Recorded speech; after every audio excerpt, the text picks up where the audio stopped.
সিলেট নগরীর বাদামবাগিচায় স্ত্রী ও শাশুড়ির গলা কেটে নিজের গলায় ছুরি চালিয়েছেন শাহজাহান আহমদ নামে এক যুবক। পরে আহতদের উদ্ধার করে হাসপাতালে প্রেরণ করা হয়েছে। তাদের অবস্থা আশঙ্কাজনক বলে জানা গেছে। তবে কী কারণে এমন ঘটনা ঘটেছে সেটা জানা যায়নি।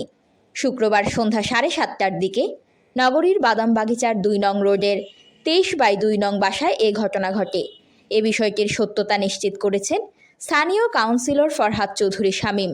স্থানীয়রা জানান, চলতি মাসের 1 তারিখ সিলেট জেলার বিয়ানীবাজার উপজেলার চারখাই এলাকার বাসিন্দা শাহজাহান আহমেদের স্ত্রী সুলতানা বেগম ফারজানা ও শাশুড়ি রুকসানা বেগম নগরীর বাদামবাগিচার বকুল মিয়ার বাসা 23/2 ভাড়া নেন। ওই বাসায় শাহজাহান ও সুলতানা দম্পতির 2 সন্তান তানহা ও মাহবুবুল আলম নিয়ে থাকতেন স্ত্রী ও শাশুড়ি। তবে মাঝে মধ্যে বাসায় যাতায়াত করতেন স্বামী শাহজাহান। শুক্রবার সন্ধ্যা 7:30টায় শাহজাহান তার স্ত্রী ফারজানার গলা কেটে শাশুড়ির গলা কেটে নিজের গলায় ছুরি চালায়।